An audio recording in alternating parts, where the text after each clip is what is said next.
चरा के छाव छूटल ममता के गाँव छूटल छूटी गईल माई के दुलार। पाकिस्तान का चिरदोसीना इस्लामाबाद मिटा दो तुम, करके गर्जना पाकिस्तान के दिल को अब दहला दो तुम। लाहौर की गलियों से, हाँ लाहौर की गलियों से अब गंगा को गुजरने दो। उरी अटैक का बदला लिया गया, पुलवामा अटैक का बदला लिया गया। उसके बाद मैंने ये कविता लिखा, रक्त रंजित हो रावलपिंडी, बचे न इसके रखवाले, बचे न भारत माँ के बेटों पर हमला करने वाले। जब हो अंतिम समय मुख ये जय हिंद कहे, और न आंखों से एक बूंद आंसू बहे।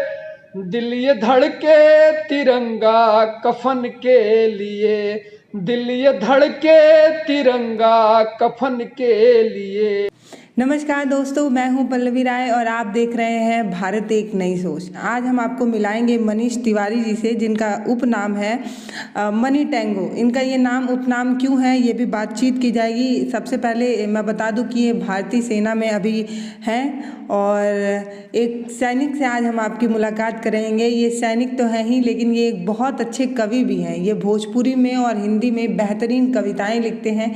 इनकी कई कविताएं मैंने खुद भी सुनी और सुन के मुझे समझ नहीं आ रहा था कि एक सैनिक कैसे इतना भाव विभोर हो सकता है, वो कैसे महिलाओं को इतना बेहतर समझ पा रहा है, वो कैसे परिस्थितियां समझ पा रहा है सारी चीज़ें। क्योंकि हमें लगता है कि जो सैनिक होता है वो इन सारी चीज़ों से दूर रहता है, उसके अंदर फीलिंग्स नहीं होती हैं। क्योंकि जब हम ट्रेनिंग क्योंकि मेरा भी एनसीसी था और हम जब 2 महीने 3 महीने ट्रेनिंग में जाते थे तो हमें यही कहा जाता था कि हमें परिवार के बारे में नहीं सोचना चाहिए क्योंकि हम कमज़ोर हो जाएंगे।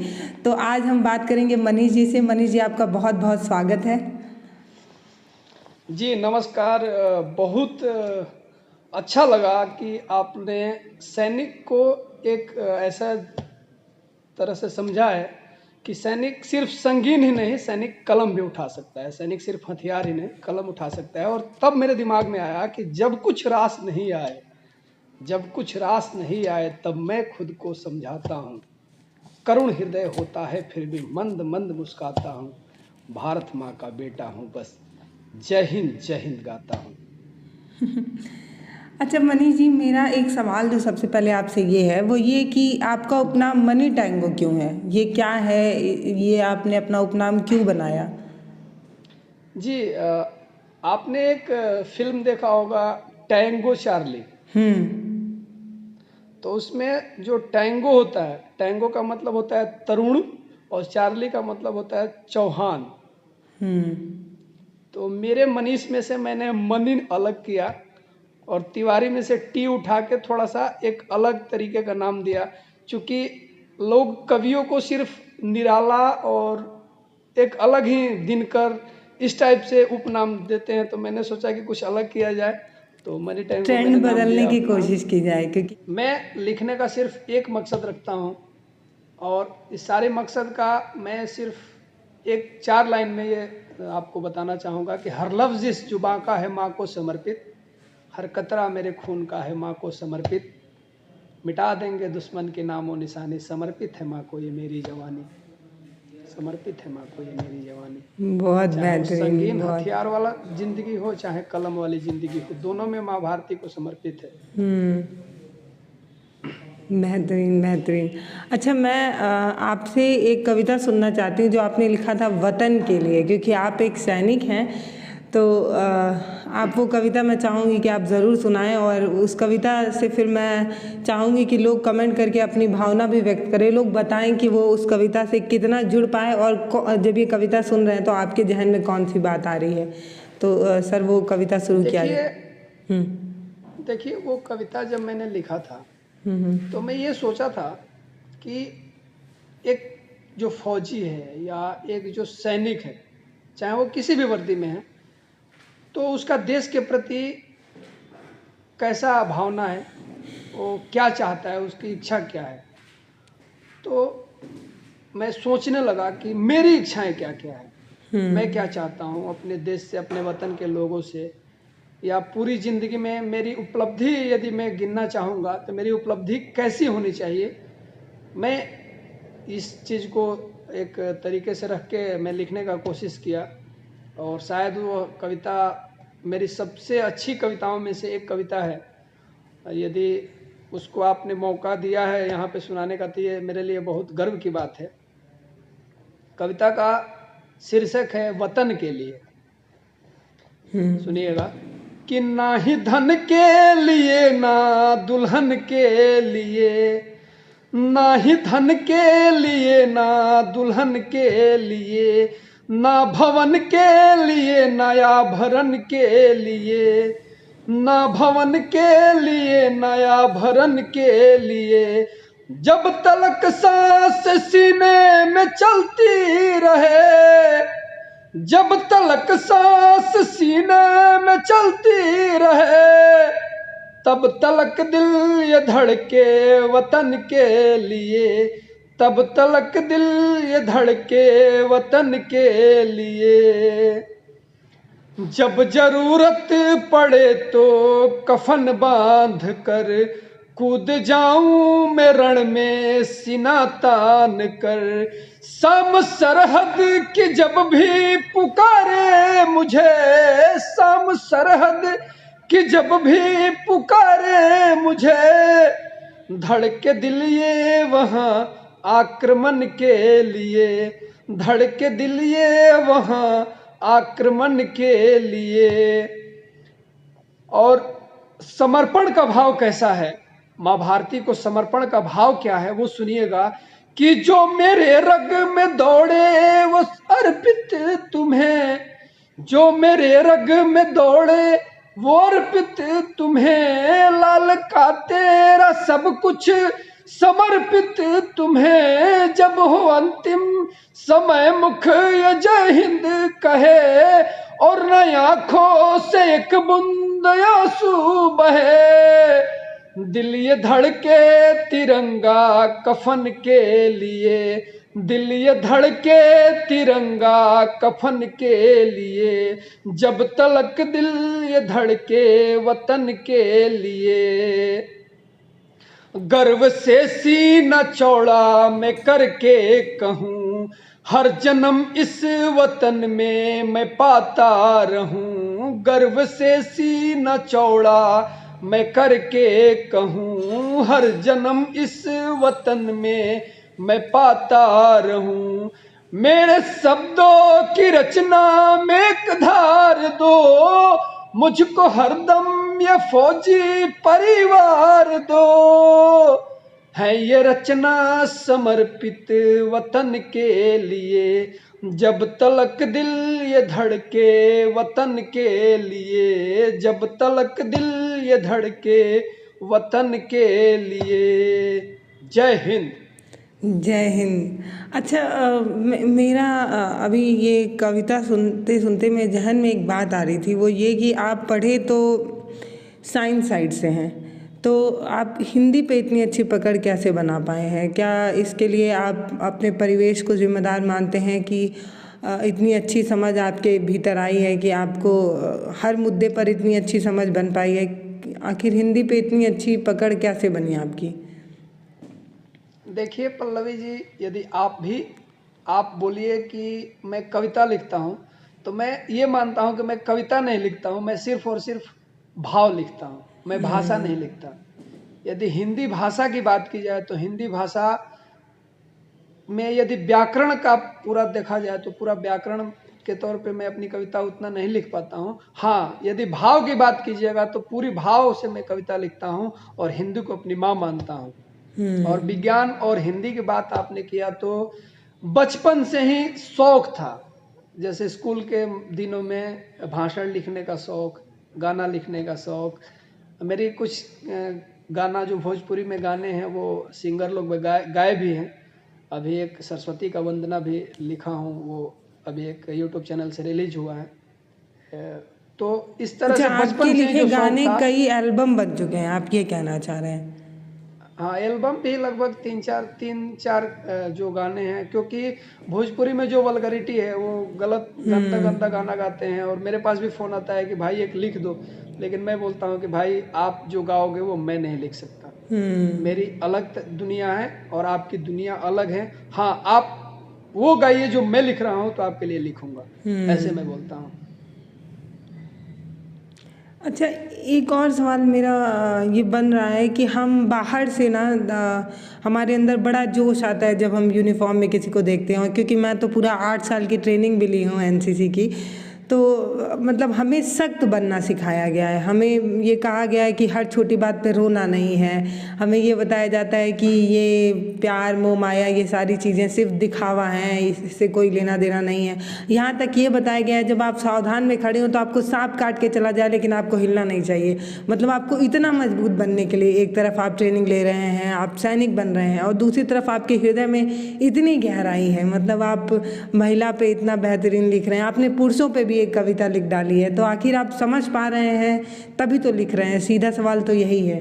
तो ये दो दो आपको नहीं लगता ये दो चरित्र है? एक तरफ आपको एकदम कठोर बनना है, आप अगर आप इतना संवेदनशील होंगे तो फिर सामने से किसी को आप गोली से मार ही नहीं पाएंगे जो दुश्मन होगा। तो कैसे ये जी रहे हैं मतलब आपने जीवन का दो ये लक्ष्य है या दो एक तरीका है जिसको आप एक जीवन में उतार रहे हैं, ये कैसे संभव हो पा रहा है? जी देखिए, मैं इसको दो जिंदगी नहीं मानता हूँ, इसको एक ही जिंदगी मानता हूँ। और यदि मैं फौज और सख्त जहाँ तक बनने की बात की है किया आपने, तो सख्त शरीर होना जरूरी है, लेकिन जो हृदय है ना, वो जगह पे कहाँ पे सख्त बनना है और कहाँ पे कोमल बनना है, यह हृदय को बता के रखना चाहिए। और जहाँ दुश्मन है ना, दुश्मन को बताएंगे कि हम क्या हैं, और जहाँ जरूरत है अपना भाव लिखने का, तो वहाँ पे भी अपनी कलम और संगीन दोनों हम एक साथ लेके चलते हैं। इसलिए मैं बोलता हूँ कि शायद मैं अपने टाइप का इकलौता हूँ। और ये बहुत यूनिक है।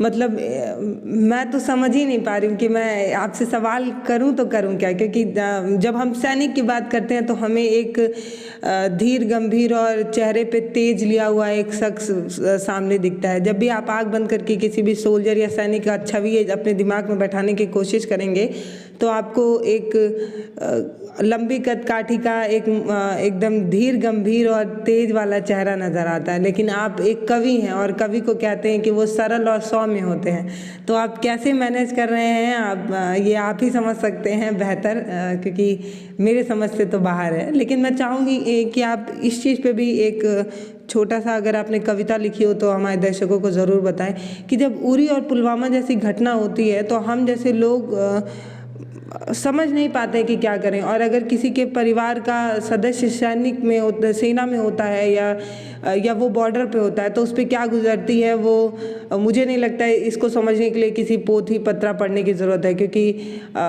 हर माँ का दिल उतना ही कोमल होता है जितना हमारी माँ का है। तो आप उस पर क्या आपने कोई कविता लिखी है? आप एक सोल्जर क्या सोचता है ऐसे पुलवामा और उरी जैसे मामले में? जी देखिए, जब उड़ी की बात की आपने, पुलवामा की बात की, तो जो रग है ना, जो रक्त है ना, खौल जाता है जब ऐसी चीज होती है और हम उसको देख के सामने से चुप रह जाते हैं और उस पर सवाल जवाब होता है, और इस पे भी जब राजनीति होती है तो खून खौलता है। आपने उड़ी अटैक की बात की, जब उड़ी अटैक हुआ था तब मैं ट्रेनिंग सेंटर में था।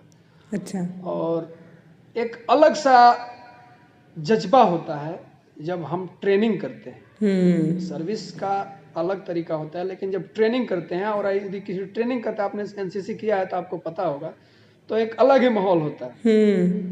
तो उरी का जो हैपनिंग हुआ, उरी का जो घटना हुआ, इस घटना के बाद बोला गया कि 2 मिनट का मौन रखो। मेरे को अच्छा नहीं लगा, सच बता रहा हूँ। मेरे अंदर की जो गुस्सा है ना, वो शब्द बन के निकल गई और उसको कविता का रूप दिया मैंने। कविता का नाम है यूं ना आंसू बहने दो।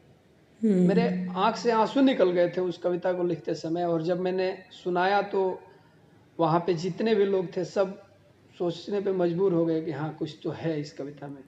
वही आपको मैं सुनाना चाहता हूं कि सारी दुनिया देख चुकी है पाकिस्तान की करनी को, सारी दुनिया देख चुकी है पाकिस्तान की करनी को, फिर भी मौन खड़े हैं देखो अपनी आंखें भरने को, फिर भी मौन खड़े हैं देखो अपनी आंखें भरने को, अपनी आंख के आंसू को अब यूं ही ना तुम गिरने दो, इन जालिम के मंसूबों को यूं ना पूरा करने दो, धधक रही है ज्वाला दिल में, धधक रही है ज्वाला दिल में, बहुत किया बर्दाश्त, घर में घुसकर ले लो बदला और मिटा लो खून की प्यास, घर में घुसकर ले लो बदला और मिटा लो खून की प्यास।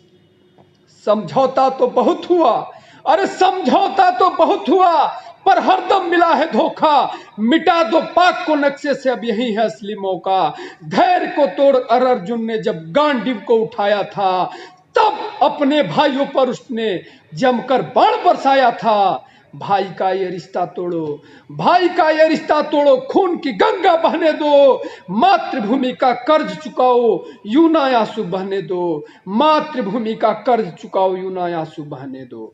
पाकिस्तान का चीर दो सीना, पाकिस्तान का चीर दो सीना, इस्लामाबाद मिटा दो तुम, करके गर्जना पाकिस्तान के दिल को अब दहला दो तुम, लाहौर की गलियों से, हाँ लाहौर की गलियों से अब गंगा को गुजरने दो, पाक हो जाए पाक की धरती, पाक हो जाए पाक की धरती, पापी को अब मरने दो, मातृभूमि का कर्ज चुकाओ यूं ना आंसू बहने दो, मातृभूमि का कर्ज चुकाओ यूं ना आंसू बहने दो, मातृभूमि का कर्ज चुकाओ यूं ना आंसू बहने दो।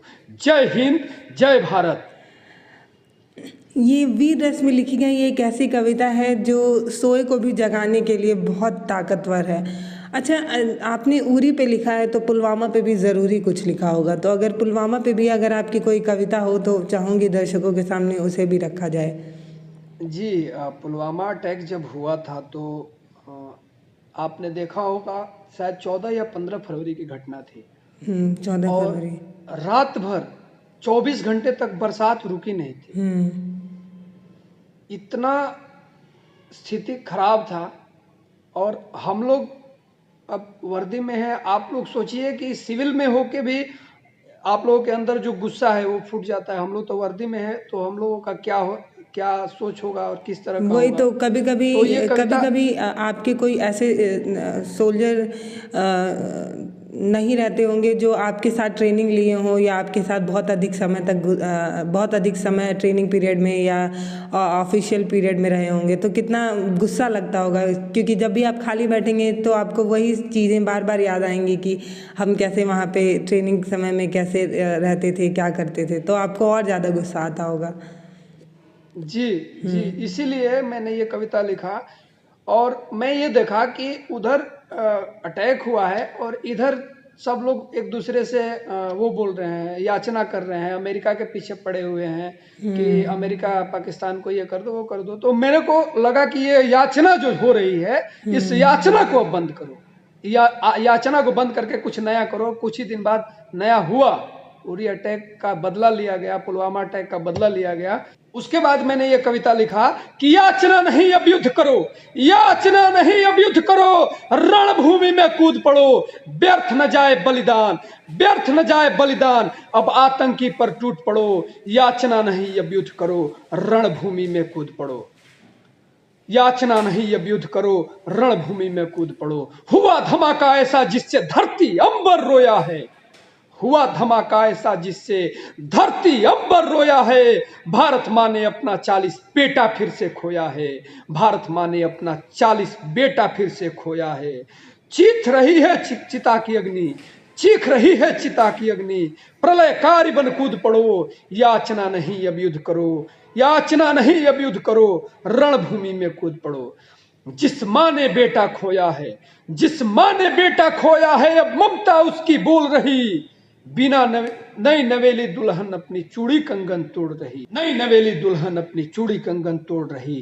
चीख रही है चिता की अग्नि, चीख रही है चिता की अग्नि, प्रलयकारी बन कूद पड़ो, बिलख बिलख कर नन्ही बेटी, बिलख बिलख कर नन्ही बेटी, पापा पापा बोल रही, राखी लेकर छोटी बहना भैया भैया बोल रही, राखी लेकर छोटी बहना भैया भैया बोल रही। चीख रही है चिता की अग्नि, चीख रही है चिता की अग्नि, प्रलयकारी बन कूद पड़ो, याचना नहीं अब युद्ध पड़ो, युद्ध करो, रणभूमि में कूद पड़ो, याचना नहीं अब युद्ध करो, रणभूमि में कूद पड़ो। व्यर्थ न जाए बलिदान, व्यर्थ न जाए बलिदान, अब आतंकी पर टूट पड़ो, याचना नहीं अब युद्ध करो, रणभूमि में कूद पड़ो। हस्ती गर्जना करके दुश्मन के दिल को दहला डालो, हस्ती गर्जना करके दुश्मन के दिल को दहला डालो। आतंकी के सरपरस्त को, आतंकी के सरपरस्त को सरहद पर लटका डालो। रक्त रंजित हो रावलपिंडी, बचे न इसके रखवाले, बचे न भारत माँ के बेटों पर हमला करने वाले, बचे न भारत माँ के बेटों पर हमला करने वाले। सारी दुनिया बोल रही, सारी दुनिया बोल रही, अब क्षमता को तुम शुद्ध करो, याचना नहीं अब युद्ध करो, रणभूमि में कूद पड़ो, याचना नहीं अब युद्ध करो, रणभूमि में कूद पड़ो। ऐसा करो प्रहार, ऐसा करो प्रहार कि जिसको सारी दुनिया याद करे, ऐसा करो प्रहार कि जिसको सारी दुनिया याद करे। छोड़ो न उसको उस लायक की फिर से वो जिहाद करे, छोड़ो न उसको उस लायक की फिर से वो जिहाद करे। समझौता का दौर गया, समझौता का दौर गया, बस इतना सा पैगाम लिखो, चीर दो सीना इनका, चीर दो सीना इनका, इनके दिल पर हिंदुस्तान लिखो, चीर दो सीना इनका, इनके दिल पर हिंदुस्तान लिखो। पाकिस्तान के धरती को, पाकिस्तान के धरती को अब गंगा जल से शुद्ध करो, याचना नहीं अब युद्ध करो, रणभूमि में कूद पड़ो, याचना नहीं अब युद्ध करो, रणभूमि में कूद पड़ो। जय हिंद। जय हिंद, जय भारत। एक सैनिक ने जब अपनी एक कलम से इतनी बेहतरीन कविता लिखी होगी तो उसके जहन में क्या चल रहा होगा, ये समझने के लिए मुझे लगता है कि हमें किसी सास की ज़रूरत नहीं है। ये हम और आप घर बैठ के आसानी से सोच सकते हैं जब हम पुलवामा और उरी को याद करते हैं। बहुत बेहतरीन कविता इन्होंने लिखी है और मैं आपको बताऊं तो 1000 से ऊपर इन्होंने कविताएं लिख दी हैं, तो ये कैसे मैनेज कर पाते होंगे। ये के छाम छूटल ममता के गाम छूटल, छूटी गईल माई के दुलार। मैं दुर्गा हूँ, मैं सीता हूँ, मैं श्रीमद् भागवत गीता हूँ, मैं सुलक्षणा हूँ, अनुसुईया हूँ, मैं सावित्री पतिव्रता हूँ, मैं महादेवी हूँ, मैं सुभद्रा कुमारी चौहान हूँ, मैं प्रीतम अमृता हूँ, मैं हर एक कालखंड में देवगण की वाणी हूँ, मैं नारी हूँ, माँ भारती की उज्जवल पेशानी हूँ। यह प्रेम है कृष्ण सुदामा का, यह प्रेम रत्न स्वीकार करो, यह प्रेम है कृष्ण सुदामा का, यह प्रेम रत्न स्वीकार करो। मैं मित्र के अंतर मन से हर एक द्वेष मिटाने आया हूँ, अपने जीवन में यारी का फिर ज्योत जगाने आया हूँ, मैं ज्योत जगाने आया हूँ।